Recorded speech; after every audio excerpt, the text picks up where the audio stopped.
Good afternoon, everybody. My name is Tami Reynolds, and I work for the National Renewable Energy Laboratory. We are located in Golden, Colorado. Most of us are working from home currently, which many of you probably still are as well. And I work for the Secure Cyber Energy Systems Group, otherwise known as SCIES. I have actually worked at NREL for just over 6 years. So this is NREL at a glance. We have just over 2,300 employees. We have world-class facilities. Many of our buildings are platinum LEED certified or some type of LEED certified type buildings. We have about 900 partnerships, anywhere from private industry partners to academia to obviously our government partners in Department of Energy as well as other federal agencies. And then our campus is not like most other national labs. We actually do have a living laboratory where we have people where they're actually working, conducting work, conducting research, and doing everything at the same time. So it's all-encompassing, if you will. Our newest facility, which is actually the building that I typically work in, I haven't really been back there since March, but it's the Energy Systems Integration Facility, which is truly a living laboratory. It has so many different capabilities. It's a really amazing first-class facility. If you're ever in Denver and we are past this pandemic, I invite you to contact me, come see us. I'm happy to host you and show you around. It's a pretty amazing facility. So again, I work for the SCIES group that sits actually under the Energy Security and Resilience Center. We are now in our second year, and we are housed in that facility that I just spoke of, the Energy Systems Integration Facility. We have a vision for a major lab-wide program that contributes to energy security more broadly, as well as for national security. We are establishing NREL's role in presence through a unique capability, developments, and publications. You can find many of our publications on our website. You can do a simple Google search and you can see all the research that we have been conducting and we've been a part of over the last couple of years. The security group itself actually started about 5 years ago, but we redirected everything and most recently have been named the Energy Security and Resilience Center. So as we know, the energy systems across the globe are changing rapidly. And so with those changes, we need to make sure that we are creating and making safe, reliable, and secure systems for future generations. So we are transitioning from what is considered a bulk generation system over on the left-hand side, right, with your typical power plant to a more distributed type system with all these new devices, equipment, right, Internet of Things, if you will, for those of you that are into IoT, but with, right, photovoltaics and smart homes, smart buildings, batteries, EV charging stations, electric vehicles themselves, and smart meters. We see that with the addition of all these devices going onto the grid, what that could potentially mean for instability, the threat landscape, and what that might create for, you know, security issues. So with that being said, we at NREL have been conducting, you know, research, and we found that by being able to provide cybersecurity assessments, we've been able to try and help fill gaps and help utilities or anybody that potentially owns an energy system, fill gaps with their cybersecurity posture, help them identify problem areas, and so that then they can start taking action to correct where those gaps might be. And some of our more recent research has been specifically with federal sites. I was made aware that many of you that might be on the call today are a part of the federal sector, and I would invite you to pay close attention, and I would love to connect with many of you after this presentation if possible. We are looking for partnerships and people to walk with us through a lot of our research that we're still actively pursuing and conducting. So, since we are the National Renewable Energy Laboratory and we have been doing cybersecurity assessment work, and we've conducted over 30 assessments at utilities across the country. So originally we were funded from the Department of Energy to start conducting these assessments for small and under-resourced utilities like co-ops and munis, to just identify gaps and to see where research needed to be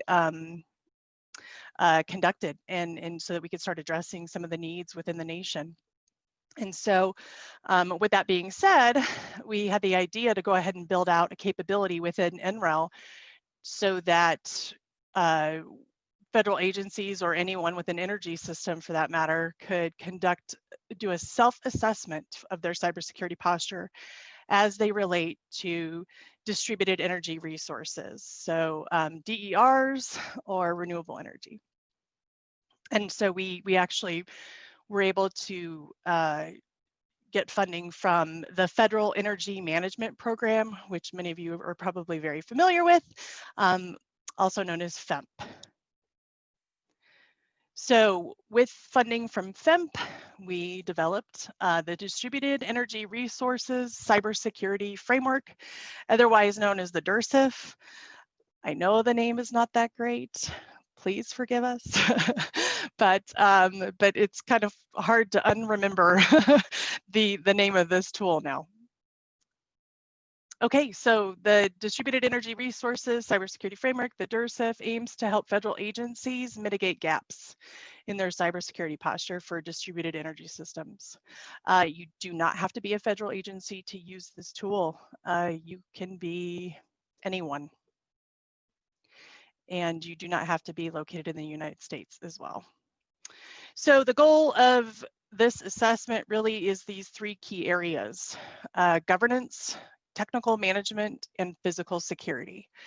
So for the governance portion, there are several frameworks available, mostly put out by NIST, but then there's another framework put out by Department of Energy. Many of you are familiar or likely familiar or at least heard of the NIST cybersecurity framework. And then some of you might have heard of or are familiar with the Department of Energy's cybersecurity capability maturity model, or otherwise known as the C2M2. So the governance portion actually is addressed with those two frameworks, and mostly the C2M2. The C2M2 does a very nice job of laying out governance and has a extensive amount of cybersecurity controls that help address business process. And so when we're talking governance, we're talking about the humans, the human interaction with an organization that literally touch the cybersecurity controls, and how to make sure that the people are doing what they need to be doing. So the bonus really to this tool is this technical management as well as physical security portion of the assessment. So what we've done here is we have created an assessment that addresses very specific cybersecurity controls, mostly in NIST 800-53. So industrial control system type cybersecurity controls for and the technical management of those, as well as physical security aspects of an energy system. So we've addressed these 3 key areas, and I'll drill down just a little bit into each of those. Sorry, just wanted to do a time check really quick. Okay, so on the left-hand side, you can see these are the 10 domains of the C2M2, right? So they include everything from risk management to asset change and configuration management, all the way down to, if you see down the second to the last is external dependency management, which is a huge concern right now. I know that a lot of people are addressing supply chain risk, and that's where you will find those types of cybersecurity controls is in that section. But then, like I had said, we put together these other assessments based on the NIST 800 series, really the cybersecurity controls throughout the 800 series, as well as IEC 62351, which is specific to industrial control systems. And so we have things in technical management like account management, specifically role-based access control, configuration management, so that you're looking at configuration settings and making sure that your configurations are set correctly, as well as system device management, right? And then from the physical security aspect, we've got things like administrative controls, audits, making sure that you have, personal security planning, and then you have things like asset controls, whether it's your equipment or your maintenance, and then structure controls. So things like intrusion detection, prevention on your assets, right? Do you have fences? Do you have armed guards? Do you have right? What are your physical security? What does your security equipment look like, and what's in place, and what risk really are you willing to assume by what you have? So this this basically just reiterates what I just said, but what specifically the controls that we are addressing focus on solar, wind, electric vehicles, and charging stations, as well as buildings and storage. And then the list of references or research and cybersecurity controls come from the list that's on the right-hand side there. So as a result, we have built 2 different things. We've built a document. So there is a document for reference. You can find that at the website that's listed here, actually, the www.dursif.nrel.gov. On the bottom right-hand side, you can click. It's called the Guide to the Distributed Energy Resource Cybersecurity Framework. You can download that document. I believe I want to say it's like 50 pages, and it just kind of takes you step by step through the cybersecurity controls and our methodology behind it, and why we came up with the assessment process that we did. So this is what the login page looks like on our website. And so please, I invite all of you to go out, check it out. It is publicly available, and it is a user-focused assessment. And it is dynamically driven. And what I mean by that is that each user is going to have a different experience. It's not just a spreadsheet. It actually has things on the back end of it that will help guide you through, help you with decision making, and then on the other end, you will get a report, and I'll go into more details on that in just a minute. So depending on what type of a user you are, you can select that, and then eventually, and this is something that we're currently still trying to build into the system, is that you will truly have a customized assessment based on your facility, your energy system, your situation, and it'll be tailored to the type of assessment that you will need for your situation.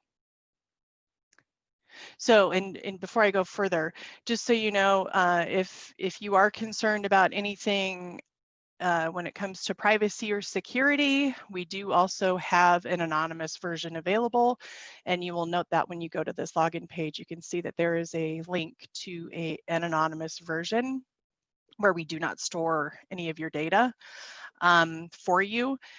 There is an advantage to definitely to having us store your data, and that is just simply, and then we'll go to the next slide, is because we create this dashboard as you're using the tool, and it basically outputs some pretty valuable information, we feel.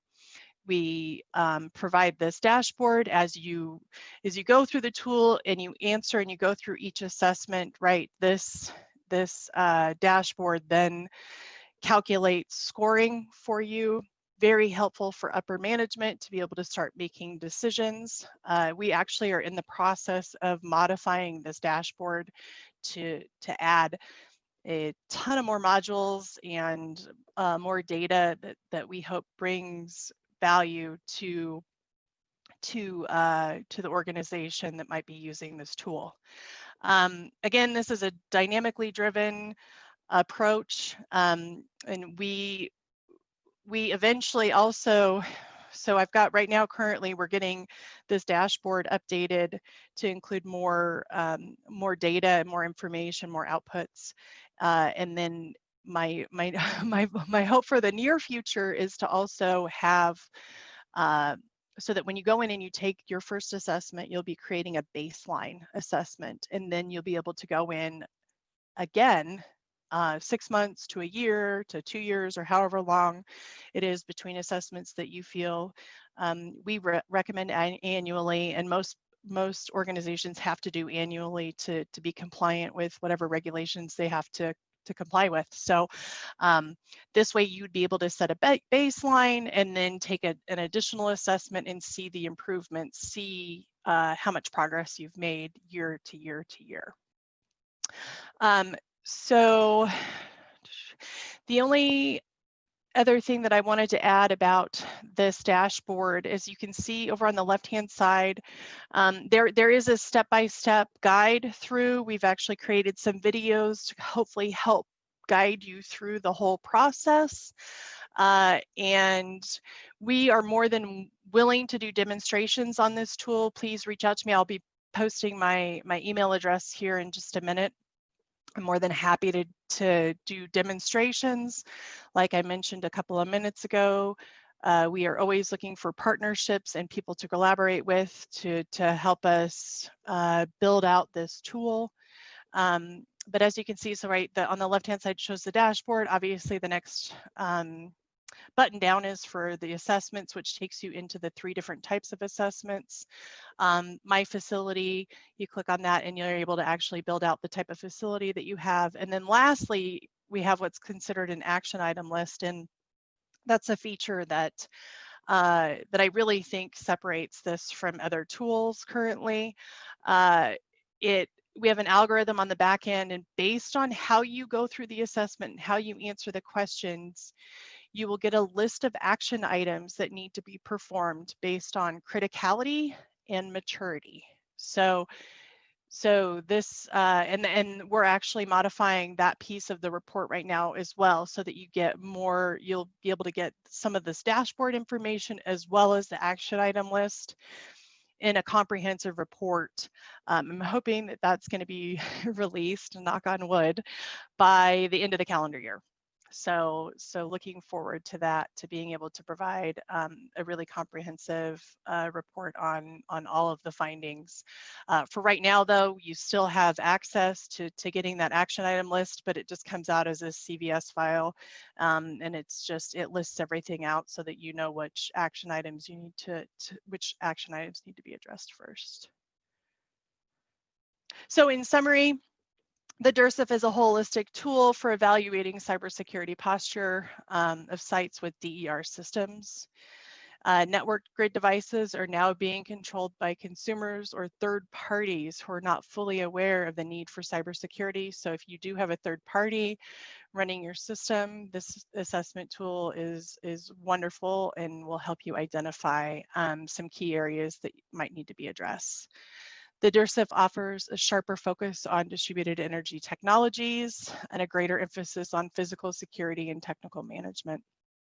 Users will access the DERSIF guided assessments through a web-based application or the downloadable document that I mentioned, which presents users with questions about security controls and practices that relate to the use of their DERs.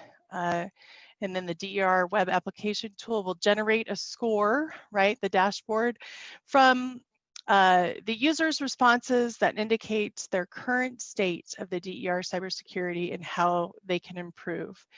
And then lastly, this last, I guess we just ended our fiscal year. So we received funding from THEMP to build out an overlay onto the DERSIF tool, which addresses the risk management framework.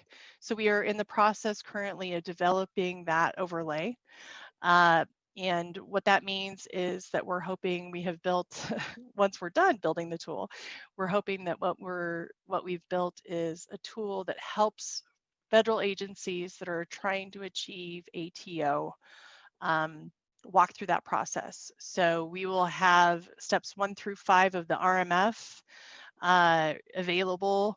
I'm hoping that we'll have an alpha version of the tool ready to be launched by the end of Q2. So March 31st of 21, we should be in alpha. So we'll be testing. So we will be looking for partners to go ahead and walk through that process. If you are in the process currently of doing an ATO from one of your systems, please reach out. We would love to partner with you and help you through that process. And in the meantime, we'll be able to learn from you, and hopefully we might be able to help you with what you might be experiencing.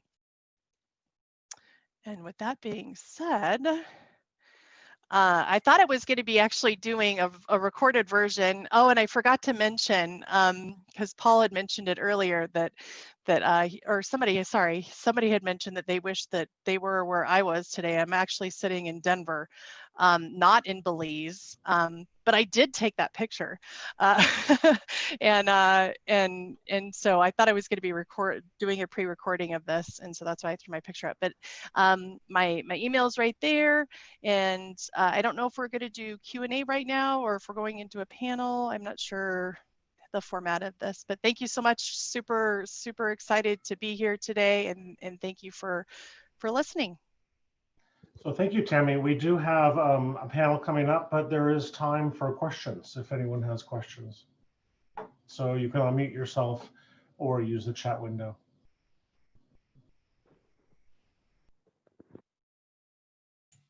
Actually, Tami, this is Dave. I wanted to ask a question. So in my past work as a CIO for the New York State Energy Research Development Authority, I saw many of our research projects and the folks who are developing new storage and different parts of your smart grid. I don't want to say completely ignoring cybersecurity, but there hasn't really been a standard. So I'm really glad to see the promulgation of the DERSIF. Hope I spelled that or said that right. What steps is NREL taking to push that down into the private sector so that they don't keep doing a mishmash of NIST or DOE, or they kind of align to this standard? Okay, so you cut out there for just a second, at least on my end. So can you repeat the last part of your question? I apologize. Sure. How are you folks at NREL pushing down this great cybersecurity framework into the folks who are developing the next generation of battery storage and wind turbines and that kind of technology? That's a tough question. Thanks, Dave. No, I mean, really. And I'll help on our end. Yeah. Yeah. So really, I mean, as a national lab, we do look to NIST a lot of the time to come up with these frameworks and whatnot. We do have a couple of people on our team currently that are helping develop standards in this realm. As many of you know or might not know, right? So NERC it does have cybersecurity standards in place, but it's only for a megawatt or higher of generation. And so anything lower than that, it's known as the wild, wild west, and because anybody can do anything, and it is a problem. And I've heard rumors that there's definitely going to be something that's coming out soon. As a national lab, we don't really do any of that kind of stuff other than try and make capability and create tools that are helpful so that industry and the federal sector can access those tools, use the tools, and help make their jobs easier.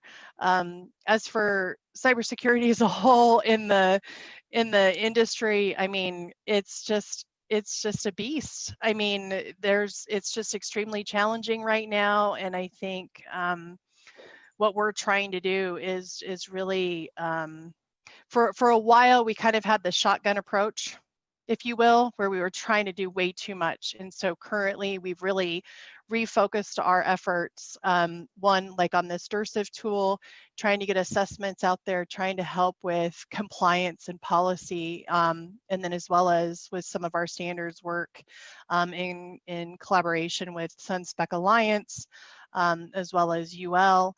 A lot of work trying to get some things in place there, but it's, the messaging, it's hard since this tool just launched. It's coming up, I think we've been launched since the end of January, so this is a brand new tool.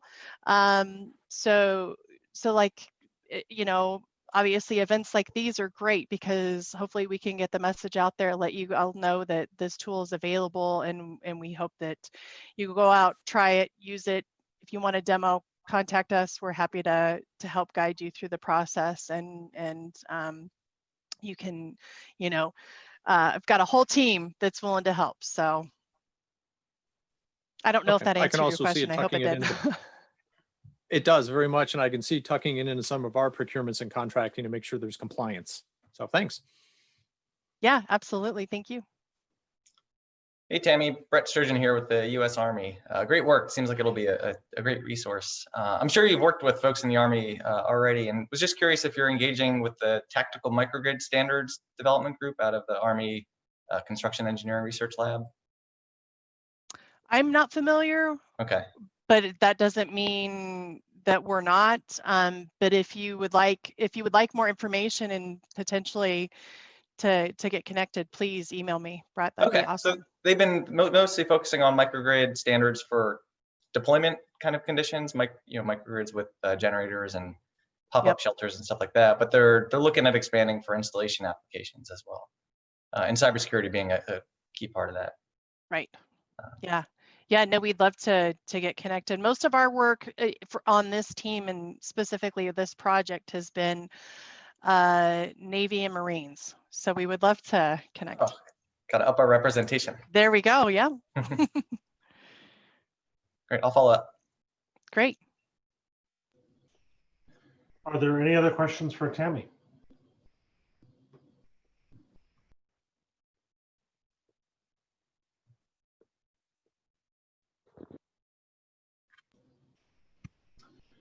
Okay, thank you, Tami. I think that means we should be going into our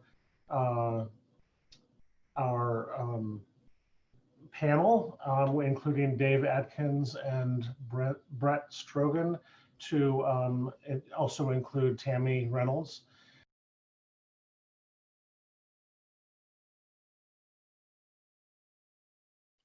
So my name is Brett Strogan, Special Assistant for Energy and Sustainability within the Army Secretariat. So today I'll provide a common understanding of some of the relevant terms, policies, and strategic context behind the Army's perspective on energy challenges and opportunities. So the DoD generally bins energy in two buckets: operational energy and installation energy. So installation energy is the type of energy most familiar to most of us. So energy for housing, buildings, such as offices, factories, and our fleet vehicles. Whereas operational energy is the unique military application energy, where the Army defines it as the energy and associated systems, information, and processes required to train, move, and sustain forces and systems for military operations. So improving efficiency and bolstering resilience are key to generating readiness, projecting power, and sustaining the force. So the center of this slide, just to make sure we don't lose sight of the Army's mission as we're talking about energy, when folks have different perspectives on what's important and what drives things. The Army's mission is to fight and win our nation's wars, to provide land dominance across a full spectrum of conflict. This is the whole reason the Army exists, and any investments and initiatives must support that mission. Additionally, we have an obligation to protect the Army's greatest resource, its soldiers, which is the top priority of the Army, by ensuring they have the right weapons, training, equipment, facilities, and resources, including mundane stuff like energy and water to make sure that we can win our country's battles quickly and decisively. So in Army speak, in the context of multi-domain and joint operations, which is the new operating concept, and all domain operations is becoming another buzzword, where basically meaning will be contested across all domains: land, water, sea, space, cyber. So we have to be prepared to fight on all fronts concurrently. So in that context, installations are considered a key tenet of strategic readiness, and they make up the strategic support area, which provides critical support to current and future multi-domain operations. So the installations are now more than ever part of the fight. My assistant secretary, Mr. Beeler, likes to say that the fence line is now the front line. So our installations must remain resilient and capable of providing uninterrupted support to joint military operations. In other words, deploying forces, launching resources, situational awareness, command and control, and intelligence. So in today's world, installation power grids, water supplies, and other utilities are at increased risk of disruption due to cyber attacks, man-made threats, and natural disasters. This spring, my office released an updated energy and water resilience policy that ensures installations have proper backup energy and water for their critical missions under contingency scenarios. The policy as of 2017 said 14 days was the rule of thumb. This new policy gives discretion to the installation because some might only need 2 days, others might need 30 days or more of backup, depending on their mission set and their ability to shift missions to other locations. The Army also continues to lead the DoD in the execution of Black Start exercises, which had been known as energy resilience readiness exercises. They're essentially pull the plug drills, where we yank the plug from the installation to the grid and just see how well our backup supplies work. So these exercises are, one, they get good headlines, sometimes controversial tweets and stuff like that, but they allow the Army to identify and correct vulnerabilities, and they are shed insights that would not necessarily be discovered in a conventional tabletop exercise in a conference room. These exercises also inform the Army's installation energy and water plans, which are a new required document that all installations must have complete by the end of 2021. And those will be living documents that highlight the Army's priority energy and water projects. So since Lynn Wells involved, we want to talk about future technologies, Internet of Things. A partner office in my broader office, the big thinkers, are leading the Army's Installations of the Future initiative. They're evaluating multiple lines of effort in parallel to bring Army installations into the modern era. You probably heard a lot of Army installations have World War II era buildings. I'm not sure if they're still using rotary phones in some places, but it wouldn't totally surprise me. So Internet of Things allows smart installations to have network connectivity across everyday objects, enabling collection and analysis of diverse data feeds and improving operations and readiness. Utilizing IoT technologies, the Army can be more connected and able to track the status of operations, forces, maintenance, and logistics. It also offers greater connectivity within installations, enabling them to better support their personnel and installation functions, and better enabling them to react to potential disruptions and security threats. While offering advances in how we conduct training and security through better simulation, surveillance, and situational awareness tools, these technologies also enable efficiencies to be found in maintenance programs and utility system operations. On the maintenance front, IoT can improve building function availability, improve performance, costs, identify and resolve outages quicker, mitigate or avoid environmental health and safety incidents, improve employee productivity. Automation also offers vast opportunities for a high return on investment, often under 5 years, largely through energy savings. So as I'm sure, just looking over the last few months since the pandemic started, we'll learn that we, the Army, and probably most institutions have poured a ton of money down the drain and wasted a lot of energy providing HVAC and lighting to buildings that were nearly or completely empty for weeks or even months at a time. Building automation could have helped us save a lot of money and energy in those situations. So while not the most sexy thing, improving maintenance operation improves readiness and frees up money for higher priorities. On the operational energy side, one area of innovation the Army is looking into is electrifying the fleet. So this would have secondary benefits, but also challenges to the Army. So to be clear, the Army's interest in electrifying vehicles on the tactical front would not be driven by environmental concerns, but rather silent mobility and silent watch are two key features that have unique military appeal. As you can imagine, it's tough to sneak up on an enemy if you're driving a clunky old diesel truck. So in September, Army Futures Command announced that they will be drafting a requirements document for tactical and combat vehicle electrification. Through this process, they'll identify some unique aspects that would be needed, that must be addressed by the Army before shifting at scale to electric vehicles, ranging from how we operate our motor pools, our mechanics skill developments, proper and safe storage of spare parts, including those batteries, and ensuring the industrial base can sustain these modern technologies. On a related note, the topic I mentioned up to Tami, the Army has been leading development of the tactical microgrid standard, which will allow electricity generating and consuming assets in the battlefield, such as vehicles, generators, comms, radar, and shelters, to have plug-and-play interoperability regardless of their manufacturer. So we've also started looking into expanding the standard for installation microgrid assets, but more work is needed there. So in this slide provides the, after going over some of the energy technology examples, this slide covers the main ways that we would actually fund energy projects for the Army, primarily at installations. On the left side is the appropriated funding, so that's what Congress authorizes us to spend. This funding is in very short supply, and energy projects have a very tough time competing against other higher priority missions. So as a result, on the right side, we have third-party contracts where there are different authorities that Congress has given us that allow us to leverage private sector money and expertise to get the latest and greatest technology and infrastructure upgrades at Army bases. Happy to go into these in detail later, but they all essentially require some kind of trade. There's some pros and some trade-offs, but they all have enabled the Army to improve readiness, get modern equipment, especially when capital funding is in very limited supply.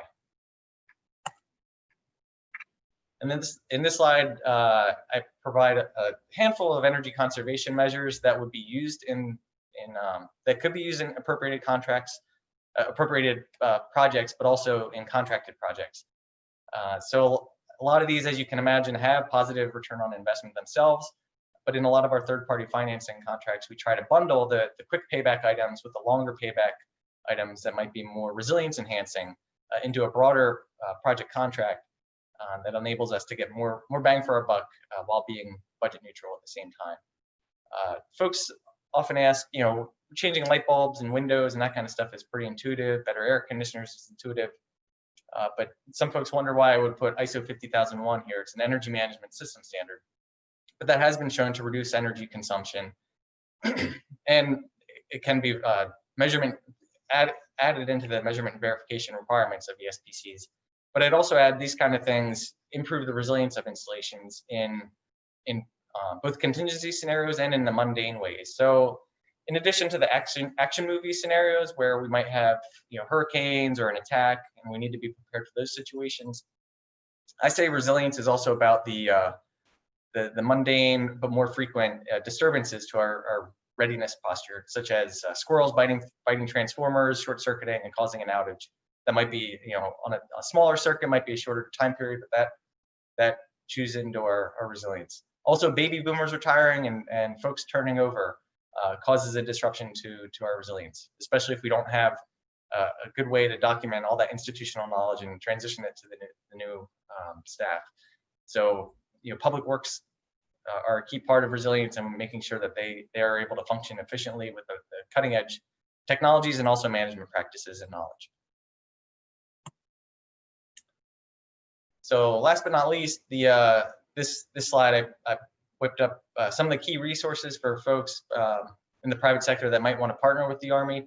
Since the Army is a vast enterprise, has a lot of different efforts going on in energy innovation on the operational side and on the installation side of things. So some of these programs I listed are DoD wide and others are Army specific.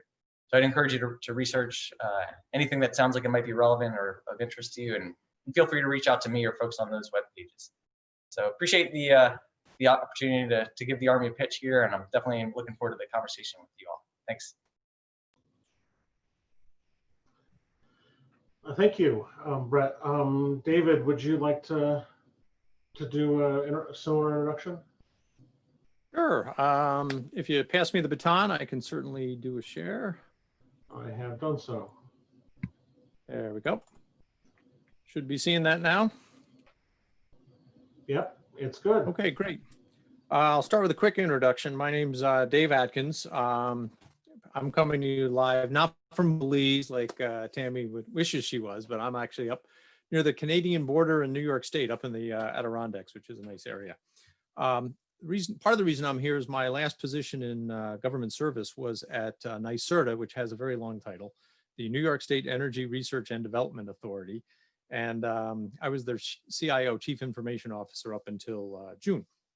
Now, I won't go into all the details about NYSERDA, but I guess the highlights are we're an organization, a state entity in New York State that oversees about a $5 billion clean energy fund that's working on renewable energy, storage, smart grid, all kinds of other areas and sending that.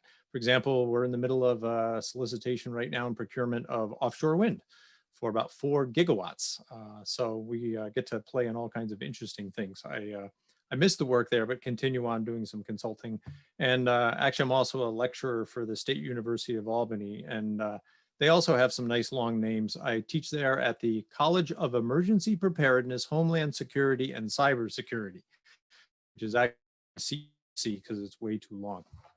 So I wanted to do a bit on the smart grid and resilience. And so let me pop to the first slide on there. And Tami did a nice job talking about the transitioning of the electric grid. And so traditionally, on the left, we have generation, then in the middle, we transmit it, and then it goes out to distribution and consumption. But that side, what I'll call the edge of the energy grid, has gotten a lot more complicated. And in the slide you see right now, you've got, in the past, you had substations and then, transformers out on poles, and then you get energy. It was a very one-way organization, and very little data or anything was flowing back. So now we've got all these smart meters out there, and we're distributed energy resources. So we're not only consuming out there on the edge, but we're also generating it, which has led to some interesting issues, especially in resilience. So if you look at the grid of today, which I'll kind of call grid 2.0, much more monolithic. Everything on the left was generation, everything in the middle was transmission, everything on the right was consumption. And the grid of tomorrow, where we're headed right now, is a lot more complex, where we still have big utilities, big plants, but also a lot smaller ones. I was driving up near the Canadian border the other day. I can't go over the Canadian border because they're not letting us Americans up there yet right now. And there's a whole bunch of wind farms up there, reusing some farmland up there. So the farmers are very happy. They're getting a little revenue, and New York State Electric and Gas is getting a lot of renewable energy. Each one of those wind turbines is a control point, or to Tami's point, I guess, is an attack surface out there in terms of cybersecurity. So it's a little complicated in that. And so that grid of tomorrow is getting a lot more tough to actually harden for resilience, but it also offers up some opportunities. So a nice conceptual model of the grid is that we have markets where we buy and sell electricity. In New York State, we have our own ISO, independent system operator. California does, I think, as well. Other states tend to band into multi-state ISOs, and they're the ones buying and selling in the marketplace for energy. But also sitting out there options and service providers who are part of the energy grid ecosystem. And down on the bottom, you see we still have both generation and transmission and distribution and customer. But a lot of the resilience is starting to happen in this distribution and customer side of things as we get into distributed energy resources. So I'll give you an example of a piece of the smart grid that's proposed out in a town about 200 miles from me. And this is a good example of not just a smart grid, but a microgrid. This is a housing complex that's being proposed out there with 43 homes. So that's a pretty small entity. And they've all got solar energy on them and heat pumps. So what does that say? No fossil fuels for heating, no fossil fuels for water transmission or water heating, it's all going to be within renewable energy. So they'll produce more than they need. And so this whole proposed solar village is its own little microgrid: energy creation and generation and energy consumption. And so that's a good example of a microgrid. And I want to spend just a brief, what is this idea of renewable energy and distributed energy resources? If we take the fossil fuel piece out of it, and if you watch all of the legislation popping up around the country, it's a little hard to keep track. I think New York is supposed to be carbon neutral by 2040, used to be 2050, then it got moved back to 2040. I think that's because California said they were going to do it, but everybody's kind of battling who could be the most energy, the leader in terms of renewable energy. But renewable energy takes probably, in most people's minds, 5 forms. It's solar energy, the solar panels we have out there. I've got them outside. Wind energy, wind turbines, a little bit larger of a generation technology. Hydro energy, which in this country, I think still is about 10% of our energy. It's not a huge, other countries have a lot more. Canada is huge in hydro energy in terms of tapping some of their natural resources. In fact, Canada sells a lot of energy to the US in terms of things coming across the border. In fact, if I look out my window, I'm on Lake Champlain, which is about a 120-mile lake between New York and Vermont, goes right up to Canada. Next year, there will be a cable run. If you're interested, that's the size of the cable. It's got cladding around it, and in the middle is copper. That'll actually be distributing energy from Canada's hydro systems down into New York State, and it ends up in Queens because there's a lot of energy needed down there in New York City. So hydro's out there. One little subset of hydro in the renewable energy world is tidal energy, with the tides rising and falling. That's not a big source of energy. It's a bit of research out there, but we don't anticipate that being big. Geothermal, we don't have a lot of geothermal resources in this country. Iceland's totally rocking this one. In fact, if you go to Reykjavik and get an apartment or a house, you've got a steam connection. And last time I checked, your heat's free because there's so much hydro out there. Geothermal energy. The final part of renewable energy is biomass. Creating plants to then burn. I know this sounds like burning wood, but you're not then deforesting the planet. Smaller source. I think where we really want to look at resilience, though, is in this idea of energy storage, because regardless of whether you're generating energy with a fossil fuel or the renewable energy source, this idea of storing, and we saw this in Puerto Rico when the weather storms came through there, is key. So we look at a couple of technologies there. Batteries is the popular one. Thermal, where you might take a salt solution and you have it change phase from liquid to a solid, and there's quite a bit of energy release in doing that. Mechanical systems are out there as well, such as flywheels. Those only last for about 5 or 10 minutes. But pumped hydro is actually a very resilient and actually low-tech, hard to hack other than its control systems.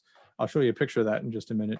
And then we've got some emerging technologies in energy storage, like compressing air down into underground chambers, hydrogen storage, and things like that. But by far, most of the energy resilience right now is focused on batteries and pumped hydropower. So here's a couple of examples of energy storage in the smart grid. And right now, this is a battery stack that's outside Syracuse, New York. And here's an example of solar and wind farm together in the lower left-hand corner, along with some storage containers with lithium-ion batteries in them. I think one of my favorite, though, and lowest tech is on the right. If you take a look at the top picture, that's the bottom of a hydro storage battery, water. During the day, when there's excess capacity, we'll see that in the lower right-hand corner, all the water from the lower water pond gets pumped up to the upper pond. And then at night, this is backing up solar. When the sun goes down, the solar panels don't work. They let the water flow back down through turbines and generate electricity. So part of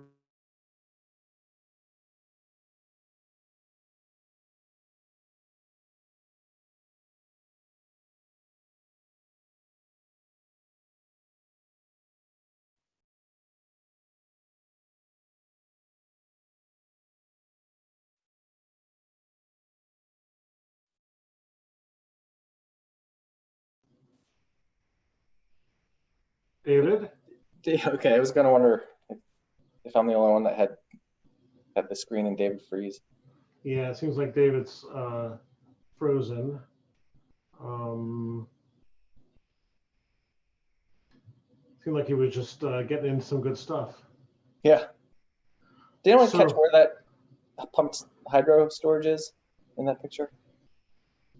I didn't catch where that is. Did anybody else? I did not. Okay, well, hopefully David will come back. It looks like he's just gone. So let's see if anyone has any questions for Brett or Tami. And when David comes back, he can also ask questions, and then we'll get into the panel. Does anyone have questions for either Brett or Tami?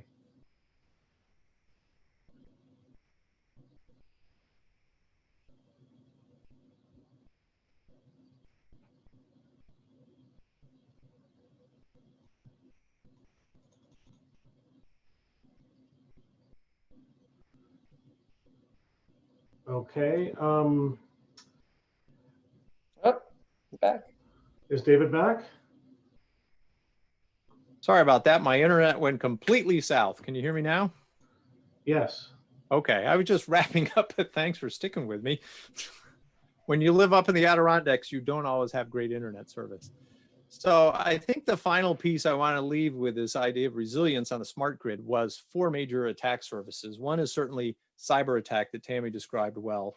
And that's actually one of the shortcomings in resilience right now in terms of some of the energy, distributed energy production that's going on out there, is because there is no standard out there. And there isn't always, when somebody builds a solar farm, which is fairly low tech, you put a bunch of batteries out in the field and an inverter, and then you put in a storage system for battery, they're not looking intensely at cybersecurity. And frankly, it's a very proprietary market.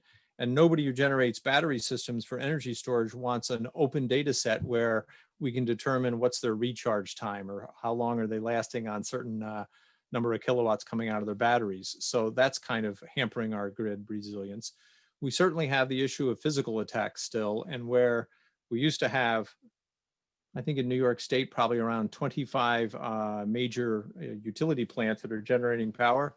Now we have thousands. So the attack surface is much more complicated.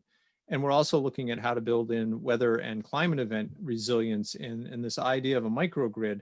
So instead of, when you have an outage or any other interruption in service, instead of having the big grid having a problem, you have the ability for small grids, microgrids, all part of a smart grid, being able to isolate themselves and generate and distribute power within themselves. Even to the point of all of you who have smart meters may not be aware, but your smart meters can be turned off remotely by the utility. They can actually cut the power. So this idea of load shedding and the idea of only supplying power, all of that is built into the smart grid. So I'll leave it right there in terms of smart grid and resilience and see if there's any questions, or on to the next. And sorry about that interruption. No problem. If there's any questions, I think Brett, you had a question. Yeah, David, I was just wondering, in that picture of the pumped hydro storage, was that, Yep. was that in the US? It's actually in New York State. It's in Gilboa. I'll post a link for that in the chat. Okay. Where is Gilboa? It's in the middle of New York State. Okay. There's not a lot there other than a big pile of water. And actually, that's the perfect place for kinetic energy storage. You can't put it in Manhattan, Right. but anywhere where there's a lake that can be dammed or an upstream and downstream, you can put one in. There's actually one about 30 miles from me. Oh, cool.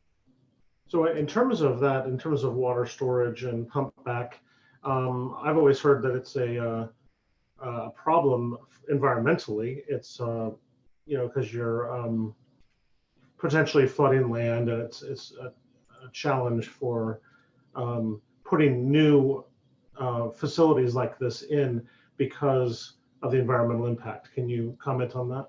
Yeah, these aren't, for example, nearby me is the Sacandaga Reservoir, which was built in the 30s, I think, to keep the Hudson River monitored and not the salt comes up the Hudson from Manhattan, and Poughkeepsie doesn't like that because they get their water out of the Hudson. So there's this big artificial reservoir that decimated towns. They had to move everybody.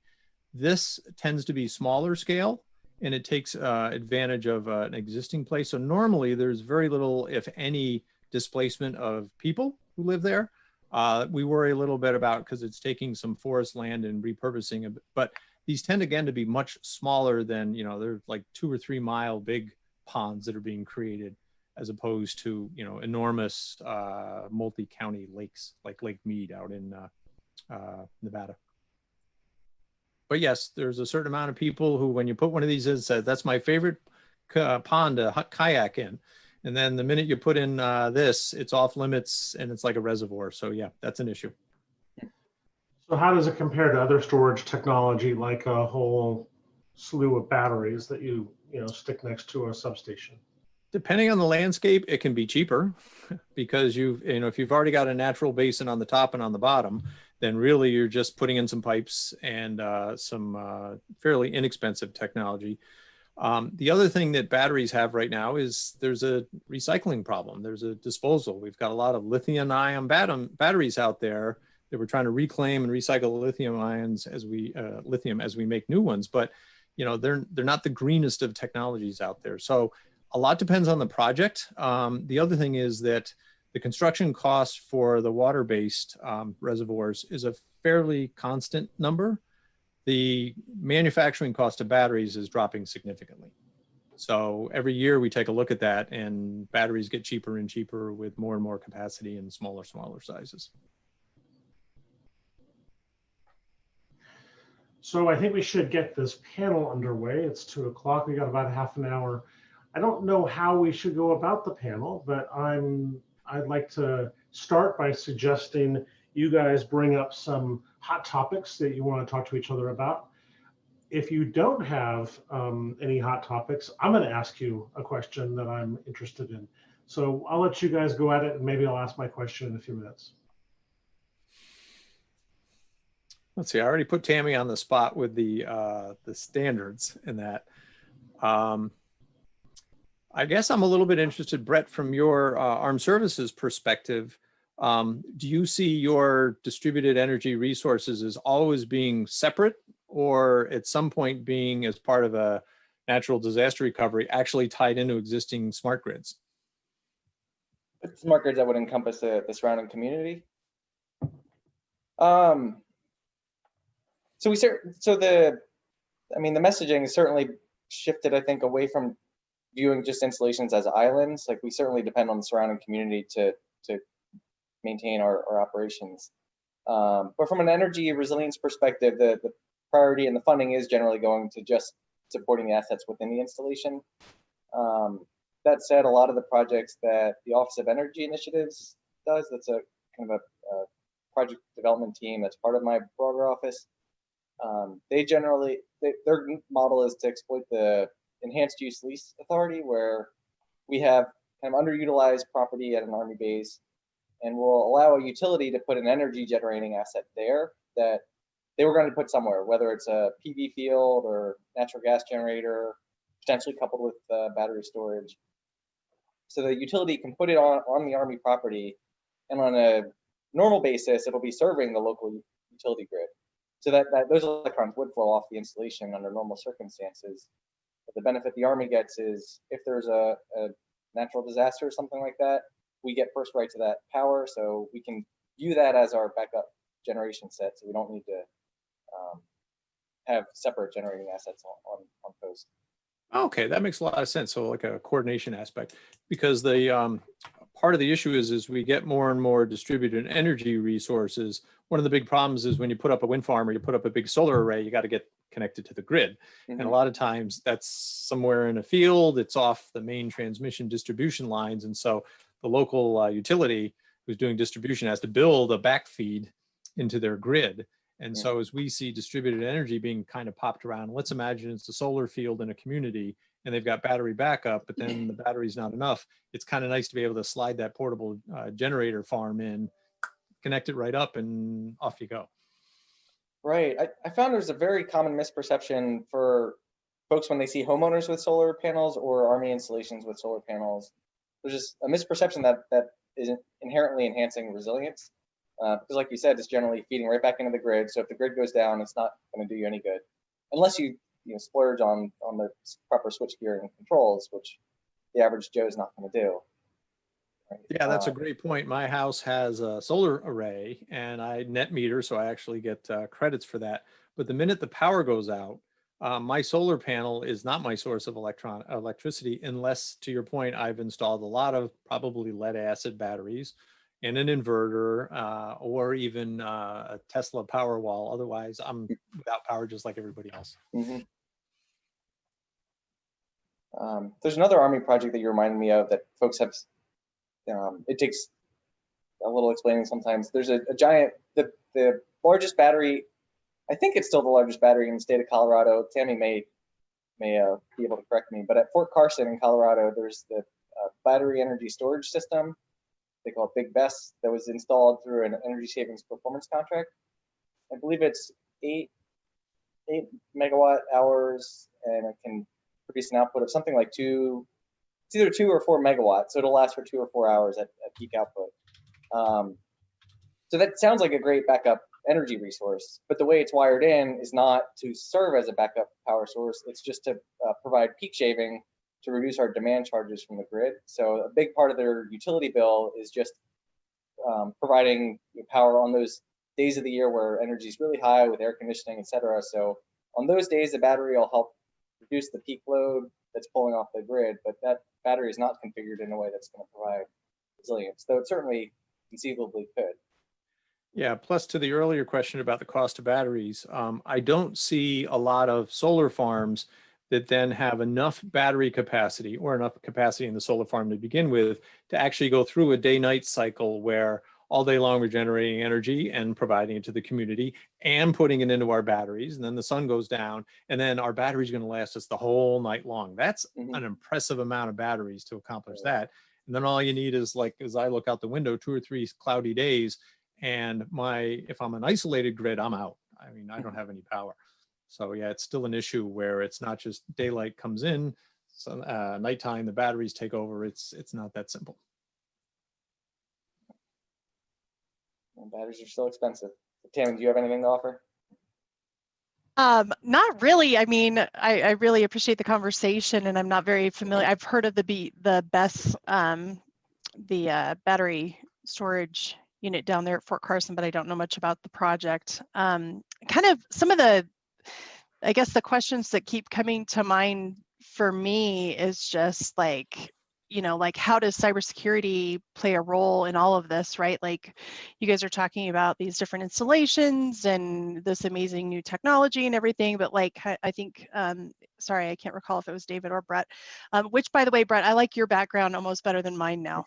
It's so much, and it's real. So I was like, wow, he changed his scenery just a few minutes ago. Really is to start addressing this bigger question of, like, as we move towards these new systems, right?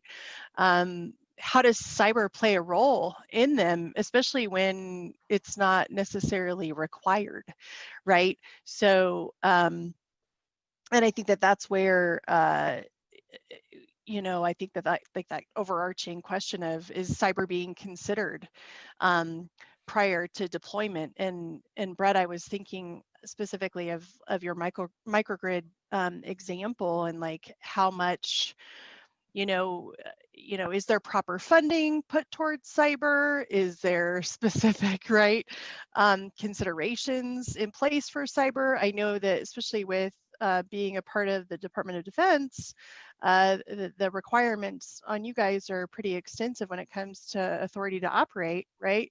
And trying to get that switch to get flipped on, you have to go through a very cumbersome process, walking through the RMF, and so yeah, I don't know if you might want to elaborate a little bit on your experience with cyber in both of or any of the projects that you guys are talking about.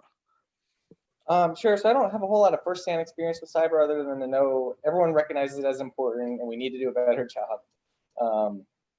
And we've done a decent job getting our contracts updated. So with our utilities privatization and other third-party contracts, we require that folks to follow the NIST standard and rolling out C2M2 with help from resources like yours.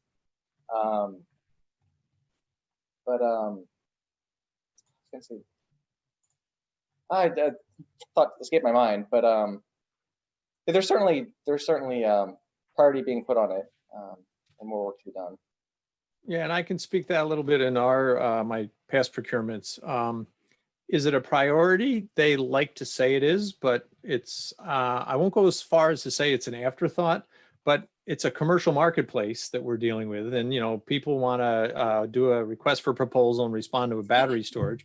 We're doing proposals for wind turbines right now. The cost is an issue, so I always see this battle between the price and how much cybersecurity is baked in.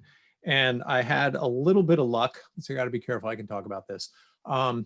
Because the systems I was dealing with were going into New York State 7 years ago consolidated all of its IT operations for the executive branch into a single agency. In fact, I used to work over there. And they have a set of IT policies, including security policies. So I got a fair amount of mileage out of whenever we did a procurement. I could say, hey, by the way, you're contracting with New York State government. Here's the list of our cyber security issues, our data privacy issues, a right to breach notice, all these things, none of which were designed for the energy sector. They're more designed for welfare systems and, heating oil assistance, that kind of stuff. But we'd have to apply those. But, was there a hard and fast, you must apply to this framework? No, because we couldn't hold them to that because, they had to basically prove to us they were adhering to the New York State standards, which I don't want to say you could drive a truck through. They're not highly specific, and they're definitely not specific to the energy and resilience idea. So, to come back around, Tami, what I'd love to see is some kind of industry standard. I know in the, I think in the heating and ventilation, there's ASHRAE, I think is a group that's out there. I wish that was forming, maybe they already have and I don't know about them, around energy products, because every time you put in a bunch of solar panels with inverters and somebody else's battery technology, the answer seems to be, oh, well, we got open APIs, so we can connect anything up to each other. And when I hear open APIs, you're like, there goes my cyber posture, because now I have to deal with hardening that. So until there's some kind of industrial standard or framework, everyone is kind of a one-off deal on how we deal with that. And it's unfortunate because, and even if you look at smart thermostats, I mean, ecobee, Nest, there's a couple others there. I used to get data sets out of ecobee. It's amazing how much detail is in there. I mean, you could calculate, if everybody told you when they put in a thermostat what kind of furnace they had, I would have detailed analytics on how long it takes to go 2 degrees in a 2,000 square foot house on any manufacturer's product, which they're a little nervous about. So we still have this data sharing problem along with this idea of interoperability. And I wish I had a silver bullet for it, but I'm going to say attack it through procurement, because that's when we have their attention. Yeah, and I agree. I think a lot for us anyways, some of the key areas that we have identified where kind of like next steps for research anyways, and this is my opinion now for cyber, let me preface that, right, is really in the supply chain, right? Because I think that there's just so much vulnerability there, in that, fortunately for tools like the DURSIF that I was rolling out to you guys today, it really helps start addressing those types of problems. I mean, supply chain is just one of the top couple that I can think of off the top of my head that tend to be key issues that any organ, I'm not talking just, obviously the federal sector, I'm talking about any energy system, whether it's a smart city, any anybody that might be dealing with renewable energy, the tool that I was describing today can definitely be beneficial in helping identify those gaps. And I think doing some key basic assessment work, granted it's going to take a little bit of time, but in the long run, I think that your return on investment will be for sure beneficial, you know, because you'll identify the things that need to be worked on. Because people, I think right now they don't even know where to start. And so how are you going to know where to start if you don't, you know, assess the situation? And so I think that we've built a tool that hopefully addresses that, helps you start somewhere, helps you get a good idea of what you need to do next. And so that you can then start adjusting these things and hopefully not. And then I was going to also mention just quickly is that I'm hoping that we might be able to provide some type of cost association with the cybersecurity controls at some point, where an organization might be able to do some cost benefit analysis through a tool that we offer, whether it's through the DERSIF or a different tool, but I really see that could bring a lot of value, because like you said, I mean, nobody wants to spend any money on this, especially if they don't know how much it's going to be, right? I mean, if you don't have any idea, you're really for sure not going to want to go down that path. But the consequences, and I don't know what it's going to take, and that's the part that I guess makes me a little nervous, is how large of a breach are we as a nation going to have to experience for people to say, oh, maybe I should put 10% of my budget towards cyber instead of, yeah, you know, we'll worry about that later. You know, just a thought anyways. Well, and it dawns me as you mentioned, I mean, this will be somewhat New York specific, but I go back to, what was it, 2-3 years ago? I forget which federal agency came out with an analysis that said about 2,000 power installations had malware, not malware, but had some kind of exploit. I've never heard whether those have all been remediated, whether they're still there. And one way, at least in New York, we have a Department of Public Service, DPS, which regulates the utilities and the transmission companies, distribution. We work hand in glove with them. I wonder, and I don't know if it's unique in the other states or could happen to the federal government, is this just becomes a requirement. It's a regulation that, you know, you need to pass some kind of, you need to address it, and you need to show through an auditable path that you've actually complied. Yes, I agree. But I don't get to run Congress, so. I know, neither do I. I heard the one thing I was going to share earlier. So I've certainly heard that the ATO and RMF are these really burdensome processes, and just if there's any way to streamline that, that would be valuable. But I agree, there's no real getting around it. It's an overhead cost that must be a requirement, and it's going to introduce friction, but it's a necessary step to make sure that our systems are secure. The one anecdote I was going to share is, Tami, you may have heard this. I don't know if David would have heard about the Army's metering program and the DoD's metering program. In general, we've been trying to get our installation energy and water systems metered properly, just so we have good visibility on how much each building and each facility is using. And it's been a nightmare just to keep the meters functioning and reporting, because the meters are on the net, and every time there's a security patch that goes out, not every time, but often, that'll bump the meter off the net and then stops reporting. And it's just this ongoing struggle between the DPW folks, the public works folks that want to get the meters of information, and then the IT network managers. There's just all these, I think in cybersecurity, it's a lot of kind of finger pointing and folks not knowing who's really responsible, and there's all these silos that haven't been talking to each other. But hopefully tools like NRELs will make it, you know, clearly outline who needs to do what and kind of streamline the process. That I think you bring up just such a great point, and that's what we've found through our research and going out to any site, whether it's a utility or a federal agency site with an energy system right attached, that the IT folks sit over here and the OT folks sit over here, and a lot of times they don't even know each other's names.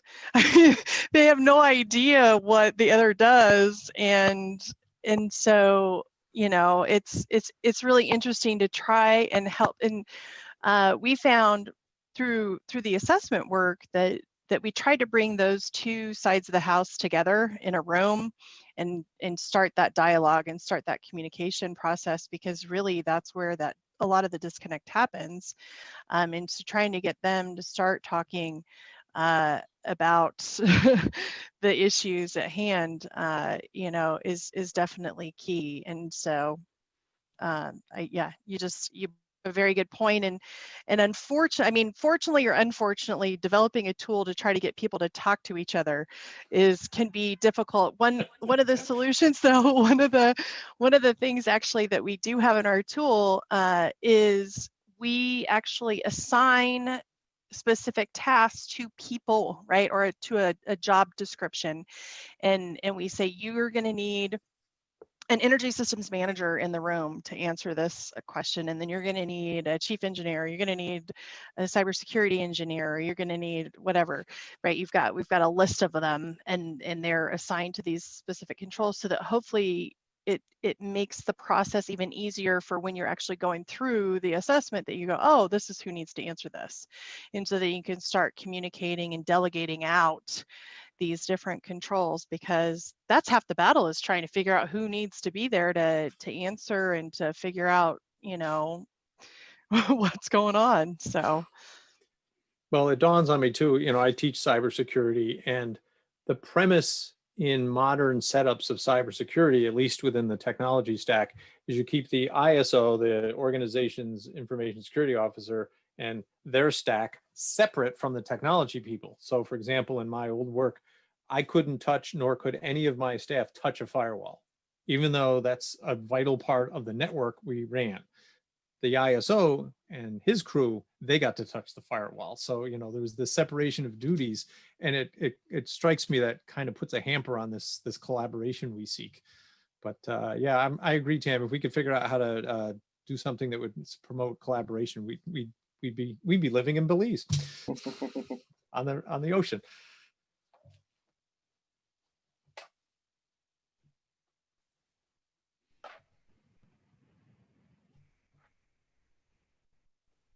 I was waiting for some of Paul's good questions.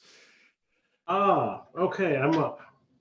So I have, this is kind of a self-serving question, but if I had a really good weather forecast and I knew how it was going to impact the grid, I knew from the past that this weather forecast system had quite a reliable ability to tell you where you might be expecting a power outage. So a power outage from a flood, a storm, other kind of natural disaster kind of event, maybe even a drought, you know, with your pump back system. If you don't have enough water to pump back, that could cause you problems. A lot of thermoelectric generating stations require water for generating power. So it could actually be a lack of water, or too much water, too much wind, that kind of thing, you know, power outages to do with weather occurrences. So if I had this tool that I could predict where power outages might be occurring, where I might have vulnerabilities in my power grid, what could I do with that information in terms of helping to mitigate or prevent a future power outage? And I'm not talking something that's, you know, we need to rebuild the grid. I'm saying if I only had like 12 to 24 hours notice, what could I do with that information right now to be able to have a more resilient grid? Actually, that's already happening. Mesonet, I think, is the name of it. Many states have it implemented. New York State has Mesonet, which I'm not positive is like a weather technology, not forecasting, but weather measurement technology. And so in New York State, at least, the major utilities are all connected to Mesonet data. In the past, they didn't use Mesonet, which is incredibly detailed data. They would use weather forecasting, and they would use it for forecasting energy demand. So if it's going to be 100 degrees in New York City tomorrow, better get the peaker plants ready because we got a big air conditioning load coming.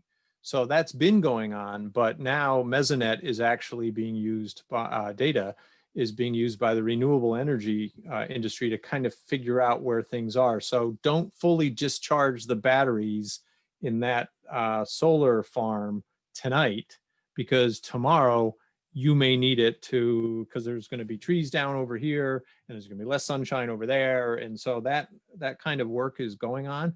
And I haven't seen it in action yet, but there's a lot of talk about doing some artificial intelligence to start building models of how to do that. So I guess the short answer is, yeah, it's actually being done. I don't think to the level we'd like to see it yet, but it's being done to look at demand and also to predict. Of course, it's really hard to predict where the trees are going to fall exactly, and also where the lightning's going to strike. But you know, they certainly they use it now also to roll the trucks to and stage them at appropriate places. So I know I live near the New York State Thruway and Northway, and every once in a while I see a whole bunch of out-of-state trucks coming in from power companies, and that's part of their response network. Right. So I'm actually familiar with, there's a Eversource Energy Center at UConn that predicts where storms will hit and maps out trees using NASA remote sensing to figure out where you might have tree falls. And they can pre-position crews to try to take care of those when they happen, by knowing where the storm is going to hit, where the most intense wind will be, and how that corresponds with where the trees are that are most vulnerable. But I'm kind of wondering, you know, with some of the smart grid and cybersecurity and I don't know, some of the more technological savvy smart grid technologies, can we do things like shed load, or you know, like in California where you have we're having power companies turn off whole grids to prevent forest fires.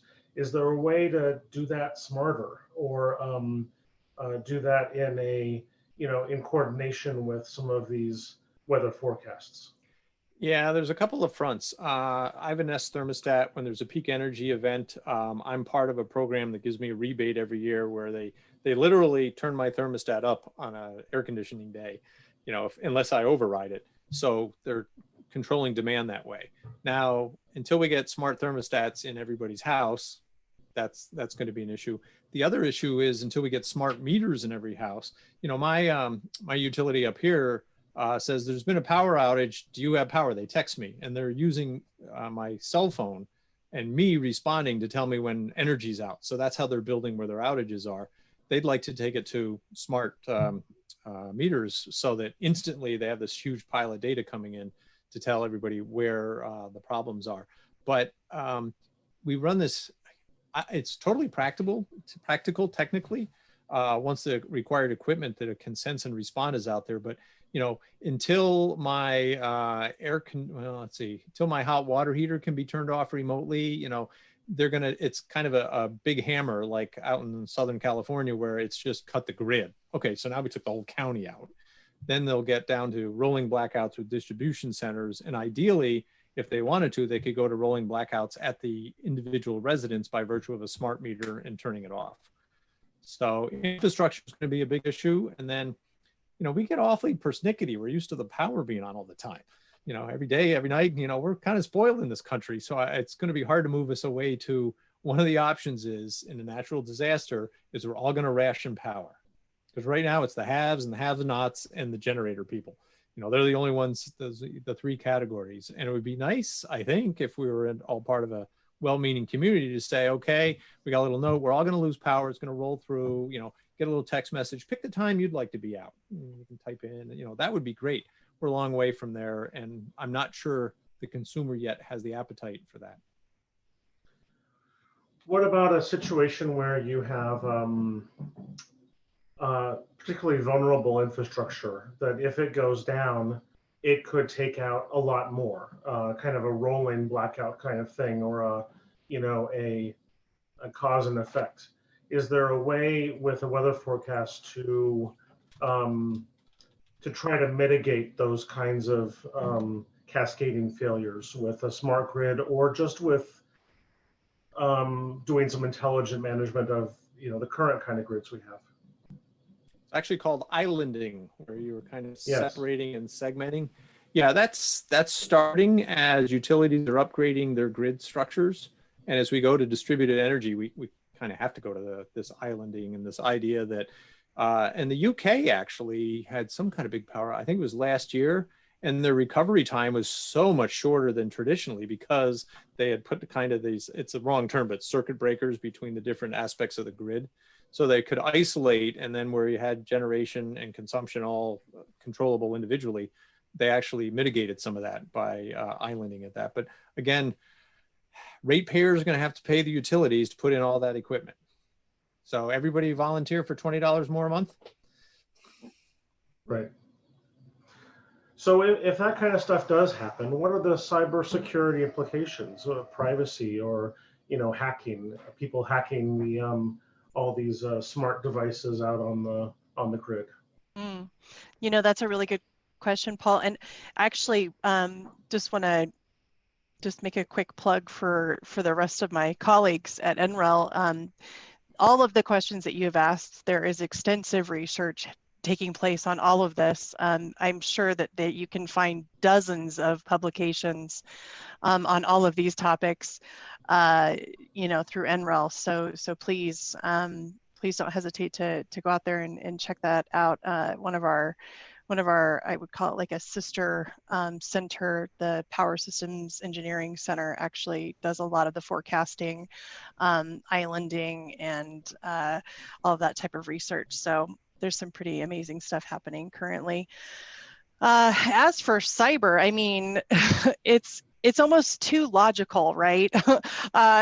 Just because, like, your question, you're answering your own question really is that just with the onset of all these new devices, obviously, it really depends on the vendor. It depends on the situation. I mean, we've done, little projects here and there where we've identified issues with not going to mention any names, but obviously have had the opportunity to identify issues with certain vendors with commercial products and technologies that are out available on the market, that if hacked, and if it's firmware, an update that might get pushed out to say several thousand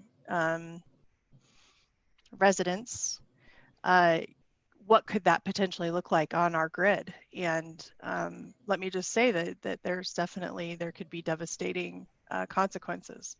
Now, with that being said, that's why the need and the push that David asked the question that he did in regards to standards and regulation for cyber. And currently there just really isn't. And so, yeah, I mean, the utilities ultimately, I think, are going to have to be the loudest voice. And currently, it's just not happening, because ultimately the vendors they have to answer to their customer, which is number one is the utilities, and the utilities, I think, are going to need to really push onto these vendors what needs to take place, and what controls need to be in place to keep everybody more safe and more secure.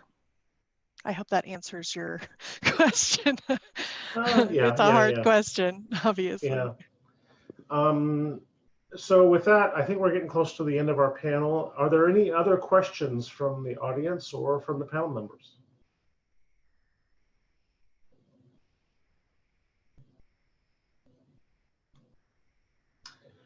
Okay, well, I want to thank you.